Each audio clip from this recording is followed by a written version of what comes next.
Today we are taking a block of tofu and turning it into some vegan grilled tofu chicken.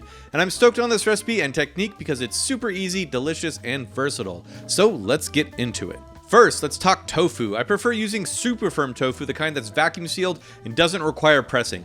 I typically just use it straight out of the package. A lot of folks have told me that I need to freeze and thaw my tofu twice to get a better texture. So I tried that out, and I'm going to do a side-by-side comparison of twice frozen tofu versus tofu straight out of the package at the end of this video. But for now, let's proceed with the technique and recipe. First, let's tackle the marinade. This is a simple marinade using pantry staples that should be relatively easy and affordable. To make it, let's get 2 tablespoons of soy sauce, 1 tablespoon of hot sauce, I used Frank's, 2 tablespoons of a neutral oil, you can also use vegan mayo instead, and then 1 tablespoon of water, 1 teaspoon of vinegar, half a teaspoon each of garlic powder, onion powder, and smoked paprika. Last but not least, 2 tablespoons of nutritional yeast. Whisk that up, and you can also blend it if you want to get it even smoother. Also, if you want to use some kind of vegan chicken seasoning like these, just sub out the soy sauce for 1 teaspoon of it plus 2 tablespoons of water. And of course, you can always use store-bought marinades if you like as well. Whatever you like should work. Another option is a dry rub. Of course, you can use something pre-made if you like as well, but to make something at home, simply get 1 tablespoon of salt, 1 tablespoon of smoked paprika, 1 teaspoon of garlic powder, 2 teaspoons of onion powder, 1 teaspoon dried thyme, half a teaspoon each of cayenne, white pepper, and black pepper. Optional is a 1/4 teaspoon of citric acid for some tang. To intensify the flavors, I like to blend them up in a spice grinder, but that's totally optional, but recommended if possible.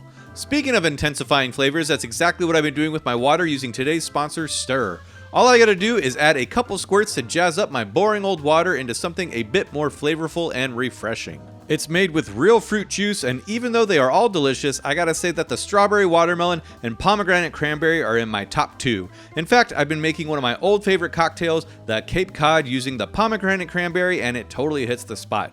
Just add ice, 1.5 ounces of vodka, 3 ounces of water, a couple squirts of Stir, shake it up, and give it a pour, and bottoms up. You can also build your own bundle and customize what flavors you'd like, so if you're interested, tap the link in the description and use my code BurgerDude25 for 25% off your Stir order. Alright, now that we have our marinade and rub finished, let's get to carving our tofu fillets. Of course, you can skip this step, but I find that it's fun and it helps the presentation, so I highly recommend it. All we need to do is get our block of tofu and slice it into 3 or 4 fillets.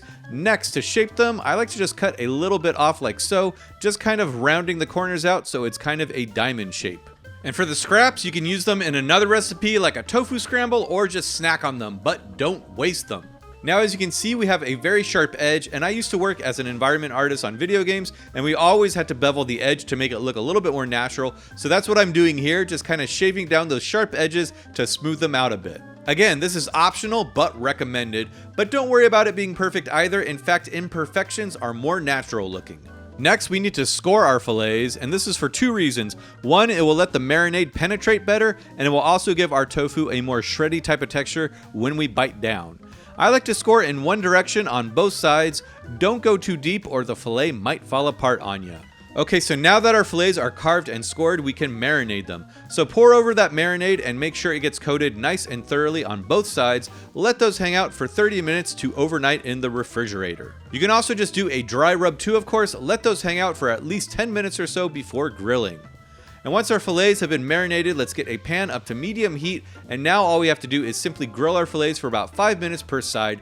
And one of the great things about doing tofu instead of chicken is we don't have to worry about cross-contamination or undercooking. And we can also brush on the extra marinade for more flavor. And that's what I suggest you do each time you flip them. You can also brush on some barbecue sauce or whatever sauce you like, or add some of the dry rub. Literally anything goes here. Also, you don't have to use a grill pan like I am. You can totally use any pan you like. I just wanted to use the grill pan for the cool photogenic grill marks since I'm a nerd.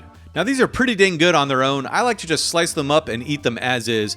And some of you might be wondering, does it taste like chicken? I mean, to me, it kinda does, since chicken is pretty bland on its own without seasonings. It's not gonna fool anyone, but I do think it does a great job in dishes traditionally made with grilled chicken. You can honestly use it however you'd like, and of course, you can store leftovers in the fridge for later and just quickly heat them up. I also like to do tacos with them. Just add some onions, cilantro, and salsa, and it's Taco Tuesday every day. Now for the texture of the twice frozen, let's test that out. If you're not familiar, when you freeze tofu, the water expands and creates pockets, and then when you press it, you get a more meaty texture once that water is out of there. For a block of super firm, I pressed out 3 ounces of water from a 16-ounce block. The one thing I will say is the tofu does seem to be much more delicate after this process, so handle it with care. But after grilling and cutting into it, we can see that it has a more meaty type of texture, and in fact, biting into it, it does feel more meaty, though maybe a bit more spongy. I don't feel like it really soaked up more of the marinade, and in fact, it's a little dry. The little bit of water in the super firm tofu right out of the package does seem to make it a lot juicier, so I'd say that I do like both, but I might prefer the tofu straight out of the package for the convenience. However, if you just throw a block of tofu in the freezer and have it ready to thaw, that's convenient too. So I just suggest do whatever you like. But there you go, a quick, easy, and delicious way to prepare tofu. I really do hope you all give this one a try, and if you do, let me know how it goes, and until then, I'll see you all next time.